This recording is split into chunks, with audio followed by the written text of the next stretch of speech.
नमस्कार, मैं हूं आपके साथ इश्तियाक अहमद और आप देख रहे हैं न्यूज। रुक करेंगे देश और दुनिया की तमाम खबरों की तरफ। बोर्ड की परीक्षाओं से पहले प्रधानमंत्री नरेंद्र मोदी आज एक बार फिर परीक्षा पे चर्चा कार्यक्रम के सिलसिले में बच्चों से मुखातिब होंगे और पीएम मोदी दिल्ली के तालकोटरा स्टेडियम में 9वीं से 12वीं तक के करीब 1000 बच्चों को प्रधानमंत्री मोदी संबोधित करेंगे और कार्यक्रम सुबह 11 बजे से शुरू होगा और इस साल परीक्षा पर चर्चा का ये 5वां संस्करण है और बच्चों के साथ उनके अभिभावक और शिक्षक भी इस कार्यक्रम में शामिल होते हैं। और कोरोना महामारी के कारण पिछले साल ये कार्यक्रम ऑनलाइन तरीके से हुआ था और कोरोना महामारी के बाद इस साल पहले की तरह बोर्ड परीक्षा आयोजित की जा रही और परीक्षा पे चर्चा कार्यक्रम के दौरान पीएम मोदी बच्चों को परीक्षा के दौरान तनाव से बचने, समय प्रबंधन के अलावा जीवन में सफलता के गुर बताते हैं और संवाद के दौरान बच्चे अपने सवाल सीधे प्रधानमंत्री से पूछते हैं। और 2018 में इसकी शुरुआत की गई थी, तब से स्कूल के बच्चों खास तौर पर 10वीं और 12वीं की बोर्ड परीक्षा देने जा रहे छात्रों को इससे खासा इंतजार रहता है। और वहीं शुक्रवार को एक बार फिर दिल्ली और आसपास के इलाकों से स्कूल के छात्रों के बीच पीएम मोदी मौजूद होंगे और हमेशा की तरह वीडियो कॉन्फ्रेंसिंग के सहारे देश भर से बच्चे भी कार्यक्रम में पीएम मोदी से जुड़ेंगे। और हाल ही में शिक्षा मंत्री धर्मेंद्र प्रधान ने इसकी जानकारी दी कि इस साल परीक्षा पे चर्चा कार्यक्रम के लिए देश के सभी राजभवनों में खास तैयारी की जा रही, जहां राज्यपाल के साथ बच्चे इसमें जुड़ेंगे और इसके साथ ही आईआईटी आईआईएम जैसे केंद्र सरकार के संस्थानों में भी कार्यक्रम दिखाया जाएगा और विदेशों में भारतीय दूतावास में भी इसका सीधा प्रसारण किया जाएगा।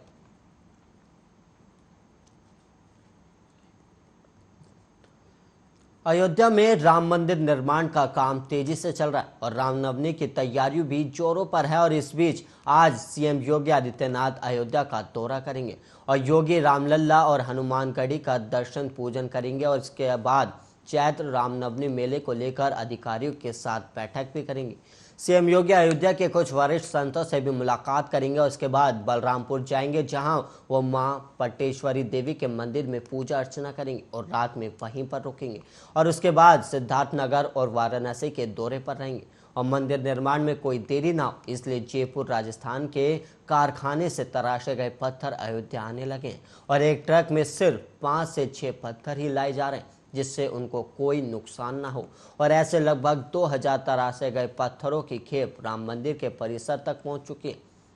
वहीं फर्श के बाद गर्भगृह का निर्माण भी शुरू होगा। दिसंबर 2023 में रामलला मंदिर में विराजमान होंगे और फिर वहीं पर भक्त अपने भगवान का दर्शन कर सकेंगे।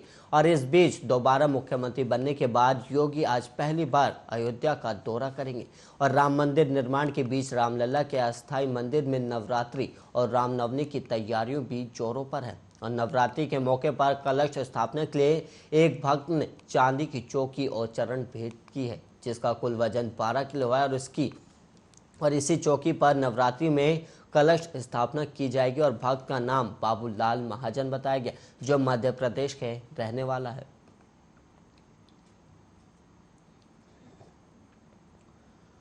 और वहीं यूपी में लगातार दूसरी बार मुख्यमंत्री योगी आदित्यनाथ के नेतृत्व में बीजेपी की सरकार बन चुकी है और हर जिले में अवैध निर्माण पर ताबड़तोड़ कार्रवाई की जा रही और बाबा के बुलडोजर ने फिर से कहर बरपाना शुरू कर दिया। और ताज़ा कार्रवाई राजधानी लखनऊ, कानपुर, लखीमपुर, सहारनपुर और शामली में हुई है और इन जगहों पर बाबा के बुलडोजर ने अवैध निर्माण कार्यों को जमींदोज कर दिया। और राजधानी लखनऊ के जानकीपुरम में अवैध निर्माण पर बुलडोजर चलने की कार्रवाई शुरू हो गई और यहां आरबी कॉलेज के मालिक की अवैध संपत्ति पर लखनऊ प्रशासन ने बुलडोजर चला दिया। और वहीं बताया जा रहा है कि ये निर्माण कार्य साल 2019 से चल रहा था और बार बार नोटिस देने के बाद भी इसे रोका नहीं गया।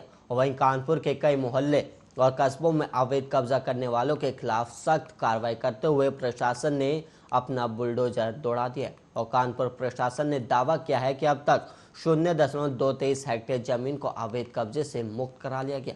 और इसके अलावा प्रशासन के मुताबिक अवैध निर्माण और अवैध कब्जे हटाने का अभियान अभी जारी रहेगा और बुलडोजर केवल अतिक्रमण हटाने के काम नहीं आ रहा, अब अपराधियों को डराने में भी योगी सरकार के अधिकारी इसी बुलडोजर का इस्तेमाल कर रहे हैं। सहारनपुर में बुलडोजर एक अपराधी के घर पर चला जो गैंगरेप के आरोप में फरार चल रहा था और पुलिस ने कई बार उसे सरेंडर करने को कहा, लेकिन फरार आरोपी सामने नहीं आए, जिसके बाद उसके घर पर बुलडोजर चलाया गया है।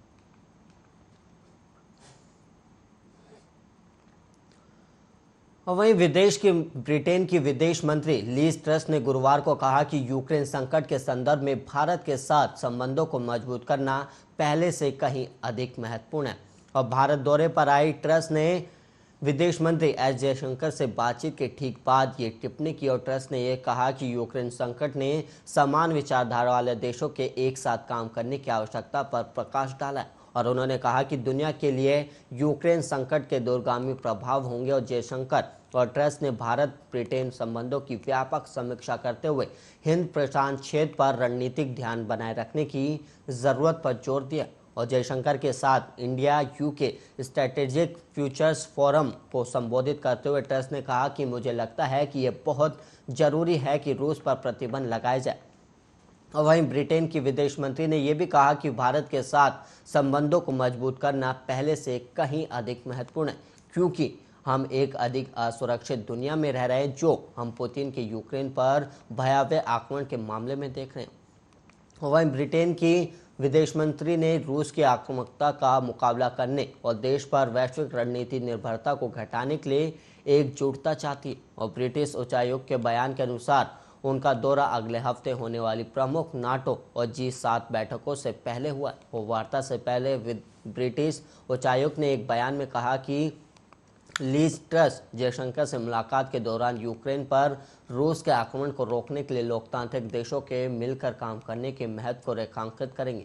और वहीं ट्रस ने जयशंकर के अलावा वित्त मंत्री निर्मला सीतारमण, राष्ट्रीय सुरक्षा सलाहकार अजीत डोभाल से भी मुलाकात की। गौरतलब है कि पिछले कुछ दिनों में कई विदेशी गणमान्य लोगों ने भारत की यात्राएं की है। और अमेरिका के उपराष्ट्रीय सुरक्षा सलाहकार दलीप सिंह बुधवार को भारत पहुंचे, जबकि रूस के विदेश मंत्री सरगेई लावरोव भी गुरुवार को दौरे पर आए हैं।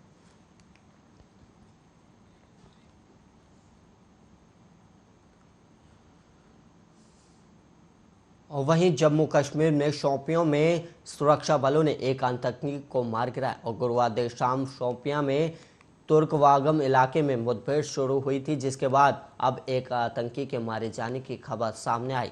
और वहीं अभी इलाके में कुछ और आतंकी घिरे होने की सूचना है, जिसको लेकर अभी भी अभियान जारी है। और वहीं आपको बता दें कि गुरुवार को तुर्कवागम इलाके में कुछ आतंकियों के होने की सूचना मिली थी, जिसके बाद सुरक्षा बलों ने तुरंत कार्रवाई करते हुए तलाशी अभियान चलाया, जिसके बाद सुरक्षा बलों ने आतंकियों का ठिकाना ढूंढ निकाला और उनके बीच मुठभेड़ शुरू हो गए। मिली जानकारी के मुताबिक इलाके में अभी भी 2 से 3 आतंकियों के छिपे होने की खबर सामने आई है, जिसकी तलाश सुरक्षा बल की टीम कर रही है। और वहीं सूत्रों से मिली खबर के मुताबिक सुरक्षा बलों ने पूरे इलाके को सील कर दिया और आवाजाही पर पूरी तरह पाबंदी लगा दी गई। और पुलिस अधिकारियों के मुताबिक इन छिपे आतंकियों को पकड़ने के लिए कई सुरक्षा बल तलाशी अभियान भी चला रहे और सभी तैयारियां अब कर ली गई हैं।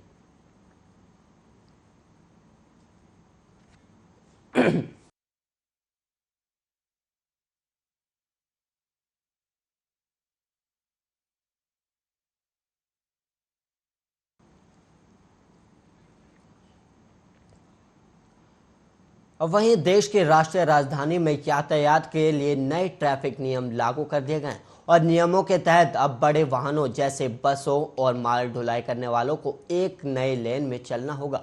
फिलहाल 15 दिनों के लिए यह श्रेणी में ये नियम अनिवार्य होगा। उसके बाद सभी वाहनों के लिए ये नियम लागू कर दिया जाएगा। और यहाँ डीटीसी क्लस्टर बसें स्टॉप के अंदर ही रुकेंगी और नियमों की अनदेखी करने पर बसों के चालकों पर ये कार्रवाई होगी। और वहीं परिवहन विभाग के इन्फोर्समेंट टीम, डीटीसी और क्लस्टर और ट्रैफिक पुलिस की 50 टीमें लेन ड्राइविंग सुनिश्चित करने के लिए सड़कों पर रहेंगी।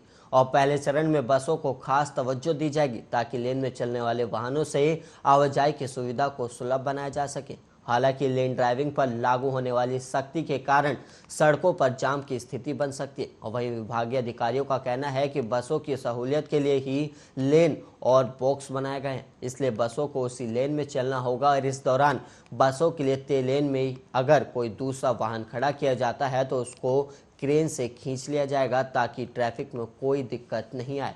और वहीं अगर कोई व्यक्ति पहली बार नियम तोड़ता है तो उस पर 10,000 रुपये का जुर्माना भी भरना होगा और बार बार नियम तोड़ने वालों का लाइसेंस और परमिट भी रद्द किया जा सकता है।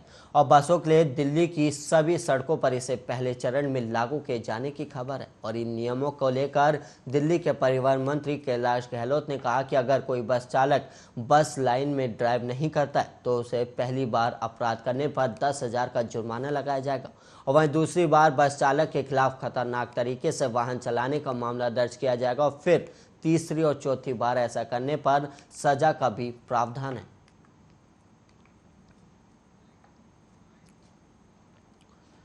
वहीं देश के ज्यादातर मामले में तलाक के बाद पति को अपनी पत्नी को गुजारा भत्ता देना पड़ता है, लेकिन महाराष्ट्र में एक ऐसा मामला सामने आया जहां महिला अपने पूर्व पति को महीने का गुजारा भत्ता देगी। दरअसल हाल ही में महाराष्ट्र के नांदेड़ में एक मामला सामने आया जिसमें स्थानीय कोर्ट ने महिला को अपने पूर्व पति को हर महीने 3,000 रुपये गुजारा भत्ता देने का निर्देश दिया था और अब उस फैसले को बॉम्बे हाईकोर्ट ने भी बरकरार रखा है। और इसके अलावा पूर्व पति की खराब आर्थिक स्थिति को देखते हुए कोर्ट ने जिस स्कूल में महिला पढ़ाती है उसे भी निर्देश दिया कि वो हर महीने महिला की सैलरी से 5,000 रुपये काट कर उसे कोर्ट में जमा करवाए। दरअसल दोनों का विवाह 17 अप्रैल 1992 को हुआ था और शादी के कुछ सालों बाद पत्नी ने क्रूरता को आधार बनाते हुए कोर्ट से इस शादी को भंग करने की मांग की थी, जिसे साल 2015 में स्थानीय कोर्ट ने मंजूरी भी दे दी थी। और वहीं तलाक के बाद पति ने नांदेड़ की निचली अदालत में याचिका दायर करते हुए कहा कि उनकी आर्थिक स्थिति ठीक नहीं है और पत्नी के पास जॉब है, जिसे देखते हुए उसने पत्नी से 15,000 रुपये प्रति महीने की दर से स्थायी गुजारा भत्ता देने की मांग की। और वहीं पति का तर्क था कि उसके पास नौकरी नहीं है जबकि उसकी पत्नी पढ़ी लिखी है।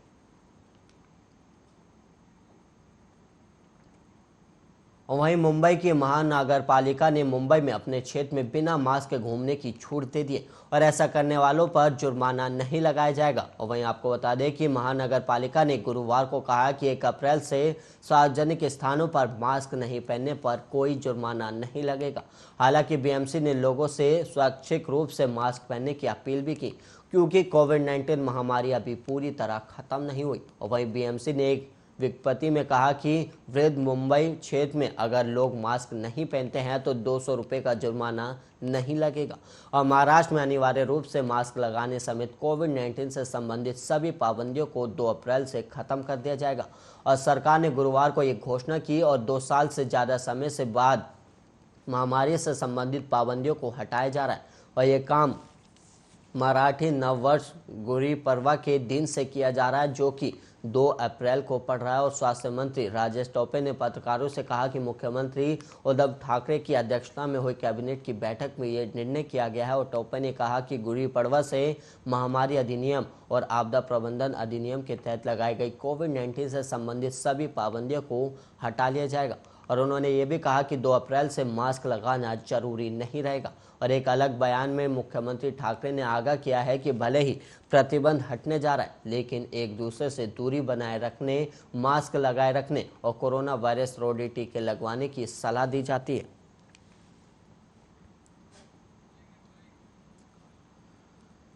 और वहीं पेट्रोल डीजल की बढ़ती कीमतों के साथ ही सरकार ने लोगों को महंगाई का एक और झटका दे दिया और आज यानी 1 अप्रैल 2022 से सरकार ने नेशनल हाईवे पर टोल टैक्स को भी बढ़ा दिया और सरकार के टोल टैक्स बढ़ाए जाने के फैसले को शुक्रवार रात 12 बजे से ही लागू कर दिया गया और इसका सीधा असर सामान के ट्रांसपोर्टेशन और कार सवारों पर पड़ेगा जो एक शहर से दूसरे शहर में आमतौर पर ट्रैवल करते रहते हैं। और अब लोगों पर महंगाई की डबल मार पड़ रही क्योंकि पहले पेट्रोल डीजल के दाम बढ़े और अब टोल टैक्स की बड़ी कीमतों ने लोगों के सफर को और ज्यादा महंगा बना दिया। गौरतलब है कि आज से टोल टैक्स में करीब 10 से 12% की बढ़त की गई है। और वहीं आपको बता दें कि जो लोग हर महीने के पास पर पहले टोल के रूप में 765 रुपये जमा करते थे वो लोग अब 875 रुपये जमा करेंगे और ऐसे में डेली यात्रा करने वालों पर करीब 110 रुपये का ज़्यादा भार पड़ेगा। NHAI के टोल बढ़ाने का फैसला टोल के रखरखाव की बढ़ती कीमतों और टोल कंपनियों के अनुरोध पर किया गया। और वहीं आपको बता दें कि NHAI के डायरेक्टर ने इस बारे में जानकारी देते हुए बताया कि दिल्ली से जुड़ने वाली हाईवे पर लोगों को अब ज़्यादा टोल देना होगा और अब लोगों को करीब 10 रुपये ज़्यादा टोल देना होगा। वहीं टोल बढ़ाने का सबसे ज़्यादा असर बड़ी गाड़ियों पर होगा, जिसमें करीब 65 रुपये की बढ़ोतरी की गई है और ये सभी दरें 31 मार्च रात 12 बजे के बाद से ही लागू हो चुकी हैं। और गौरतलब है कि जिन लोगों की गाड़ियों में अब तक फास्टैग नहीं लगा हुआ है, उनसे अब ज़्यादा टोल वसूला जाएगा और बिना फास्टैग लगी गाड़ियों से अब पहले के मुकाबले दुगना टोल वसूला जाएगा।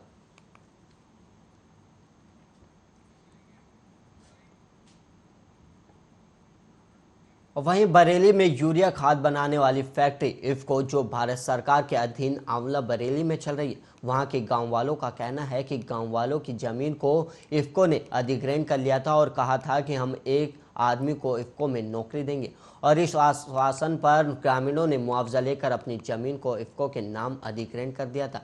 लेकिन अब इफ्को ग्रामीणों का आश्वासन तोड़कर जो एक आदमी को नौकरी देने की बात कही थी, उस पर मुकर रही है और उसको लेकर ग्रामीणों द्वारा आंदोलन किया गया और धरना प्रदर्शन किया गया है। कि जो किसान की जमीन लेंगे उसको योग्यता के अनुसार परिवार के व्यक्ति को नौकरी देंगे, ऐसा एग्रीमेंट था। उसमें हुआ ये कि इन लोगों ने करीब 195 उन भूदाता किसानों को परमानेंट भी दिया, बाकी अपने कागज लेके घूमते रहे। इनने किसी की सुनवाई नहीं की। पहले किसान संगठन नहीं था, किसानों कोई संगठन नहीं था, एक एक करके आते थे, इनकी सिक्योरिटी गाड़ी नहीं घुसने देते थे यहाँ पे किसानों को, तो वो थक्के बैठ गए। लोगों ने कई साल हमसे कई बार कहा, तो एक बार ये स्टेज आ गई कि जो लोग यहाँ काम करते थे उनको इनने 26 दिन पहले काम देते थे जब इन्हें लगाए थे। उसके बाद इनने 15 दिन, फिर एक हफ्ता, फिर 3 दिन का कर दिया। इनका इरादा उनको निकालने का था। हम लोगों ने इन सारी चीज़ों को लेकर जिला प्रशासन से अपनी बात कही, धरना प्रदर्शन भी हुए, तो उनको दोबारा फिर काम पे टेम्परेरी बेस पे लगा दिया गया। अब हमारा उनसे ये कहना है, जब 195 वैकेंसी आपके पास परमानेंट कैटेगरी थी, इन किसानों में से स्टैंड कर रही हैं, आज भी जिंदा वैकेंसी है, उनमें से जो थे उनमें से कुछ एक्सपायर हो गए, कुछ रिटायर हो गए। तो हमारा पहली मांग ये है कि उन्हीं जमीन वाले किसानों में से 195 परमानेंट करो, बाकी जो बचते हैं उनको फैक्ट्री बेस पे डेली बेसिस पे काम दो। बड़ी बात नहीं है कि आंदोलन यहाँ पर लगभग 85 से आंदोलित है, ये कार्यक्रम चल रहा है। और यहाँ जो इसको आंवला के नाम से जो फैक्ट्री लगी हुई है, इसमें यहाँ के जो किसानों की भूमि गई, वो भूमि के आधार पर जो वंचित भूमि किसान हुए, उनको रोजगार देने की बात हुई थी उस समय प्रशासन के द्वारा और इस मैनेजमेंट के द्वारा, जब ये कंपनी लगी थी। उसके आधार पर उन्होंने यहाँ उन भूमि वंचित किसानों को रोजगार नहीं दिया, अपनी दिए हुए वचन के अनुसार, जिसको लेके आज तक वो लड़ाई चली आ रही है। और उस लड़ाई को हम बार बार इनसे मांग करते हैं कि कम से कम जो इन किसानों को वंचित किया गया, उनको नौकरी आपने क्यों नहीं दी। आज हम मौजूद हैं बरेली के आंवला विधानसभा में। आंवला तहसील भी लगती है। यहाँ किसानों ने धरना दिया हुआ है, किसानों को 1 से 11 दिनों से धरना चल रहा है। आइए हम यहाँ के किसान नेता हैं, उनसे बात करते, जानने की कोशिश करते हैं कब तक चलेगा ये धरना। क्या नाम है आपका? मैं चौधरी सतपाल सिंह, प्रदेश महासचिव हूँ भारतीय किसान प्रदेश का। क्या मामला है आज आप लोग सभी लोग धरने पर बैठे हुए हैं? देखिए जी, धरने पर हम बैठे हैं 11 दिसंबर से और लगातार शांतिपूर्वक तरीके से कानून में रहकर अपनी बात कर रहे हैं। लेकिन हमें लग नहीं रहा है कि प्रशासन या इसको प्रबंधन कहीं हमारी बात में कोई ध्यान दे रहा है, और हमारी बड़ी जायज की बात है। तो हमने सोचा कि जब मीटिंग में एसडीएम के बुलाने से ये नहीं जाते, आज एसडीएम ने मीटिंग बुलाई थी हमारी कमिटमेंट की, तो एसडीएम के बुलाने से ये नहीं जाते, किसी की बात ये नहीं सुनते। तो हमने चलो भाई इनके दरवाजे में बैठ के अपनी बात सुनाई जाए। आपके यहाँ तो नेता मंत्री, बरेली तो नेताओं का घर कहा जाता है और बीजेपी का घर कहा जाता है, उनसे आपने कभी गुहार नहीं लगाई? देखो, बात ये बीजेपी की और किसी राजनीतिक दल की नहीं, ये बात मजदूरों की और किसानों की है, गरीबों की बात है। राजनीतिक दल कोई भी हो, मैं किसी एक की ना पैरवी कर रहा हूँ ना मुखालफत। राजनीतिक दल तो बिरादरी में और अपना उसमें कोटा में वोट देखते हैं, वो किसान की मजदूर की समस्या में वोट नहीं देखते, क्योंकि ये विभिन्न जात के लोग होते हैं और जब चुनाव आता है तो अपने अपने प्लेटफॉर्म पर सब डिवाइड हो जाता है। इसलिए राजनीतिक दल इस मामले में नहीं पड़ा, कहीं नहीं पड़ा, आज तक कोई नहीं पड़ा। तो कब, कितने दिनों से चल रहा है आपका धरना? ये कब तक चलेगा?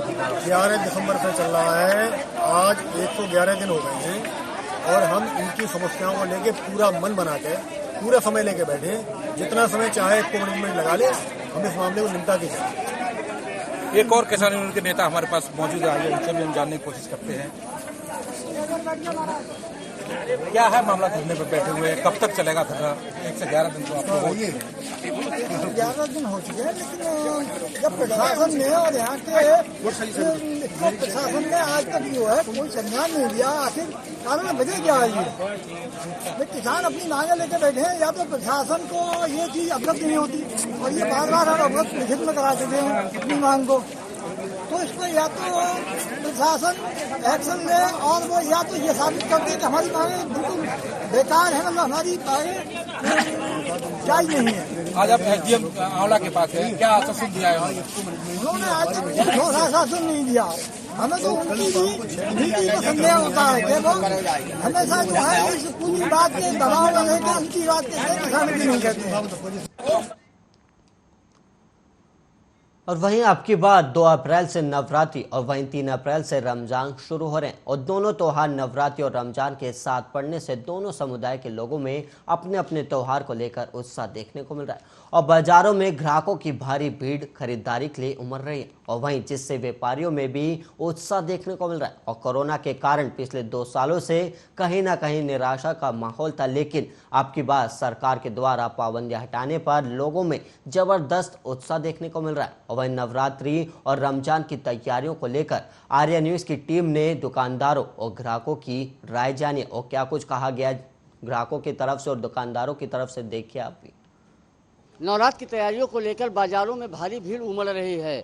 आप देख सकते हैं यहाँ पर जो है किस कदर जो है भीड़ उमड़ी है, चूँकि 2 साल कोरोना के कारण कहीं ना कहीं त्यौहार जो है वो फीका रहा, लेकिन इस बार जो है अब की बार बाजारों में रौनक दिख रही है।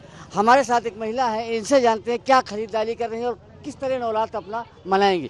क्या नाम है? मेरा नाम ज्योति है और मैं बहुत खुश हूँ कि इस बार नवरात्रि में सब लोग अच्छे से मना पा रहे हैं और हम लोग यहाँ पे देख सकते हैं शॉपिंग करने आए हैं और चुनरी खरीद रहे हैं और पूजा का जितना भी सामान है वो सब खरीद रहे हैं और बहुत अच्छा लग रहा है यहाँ पे। और साथ में देखने को भी मिल रहा है, लोगों के बीच में आने को मिल रहा है, बहुत खुशी हो रही है इन सब। 2 साल कोरोना काल के कारण कहीं ना कहीं दिक्कत हुई, लेकिन अब की बार जो है त्यौहार बहुत अच्छा जा रहा है लोगों को, तो क्या कहना है? बहुत ऑब्वियसली बहुत खुश हैं सब लोग। हाँ, इतने अच्छे से सब लोग सेलिब्रेट कर रहे हैं हर चीज़ को। होली को भी इतने अच्छे से सेलिब्रेट किया, उसके बाद नवरात्रि आगे अच्छे से यही इसी तरीके से चलता रहे, वही बहुत अच्छी बात है। अब महामारी ना आए वही बेटर है। तो कहीं ना कहीं देवी माँ से इन्होंने एक प्रार्थना भी की है कि अब ये महामारी वापस ना आए और जो है सुख समृद्धि दे देवी माँ सबको। आपको ये भी बात बताते चले कि कहीं ना कहीं जो है रमजान का पाक महीना भी चालू हो रहा है 1 दिन के बाद से, तो अब की बार जो है दोनों समुदाय के लोग बाजार में उमड़े हैं और ये गंगा जमुनी तहजीब रायबरेली जनपद की एक निशानी के तौर पर मानी जाती है कि दोनों त्यौहार एक साथ पड़ने से अब की बार बाजारों में रौनक दिख रही है और कहीं ना कहीं व्यापारियों में भी इस बात को लेकर एक उत्साह नजर आ रहा है कि उनका व्यापार अब की बार अच्छा हो रहा है। हमारे साथ ये दुकानदार है, ये जानते हैं इनका क्या कहना। क्या नाम है भाई साहब? जी, मेरा नाम शादाब खान। शादाब जी, कैसा व्यवसाय है अब की बार और किस तरह मना रहे हैं? देखिए, बड़ा हर्ष और उल्लास है कि अब की बार पूरी तरीके से लॉकडाउन खुला है। दोनों समुदाय के लोग खुल के जो है त्यौहार मनाना चाहते हैं, लेकिन असल मुद्दा ये है कि महंगाई के कारण थोड़ा सा फीका पड़ रहा है कि जो सामान पहले 100 में मिल जाता था वो आज 150 में मिल रहा है। तो इसकी वजह से जो लोग किलो भर लेते थे वो आधा किलो में काम लेके चला रहे हैं। लेकिन खुशी इस बात की है कि माहौल पूरी तरह से खुला है। बड़े हर्षोल्लास के साथ दोनों आदमी अपने त्यौहार मनाएंगे।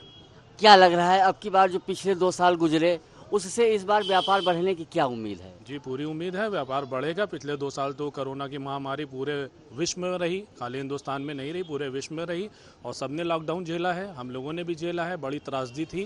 खैर, अब कुछ सब कुशल है और सब बेहतर होगा।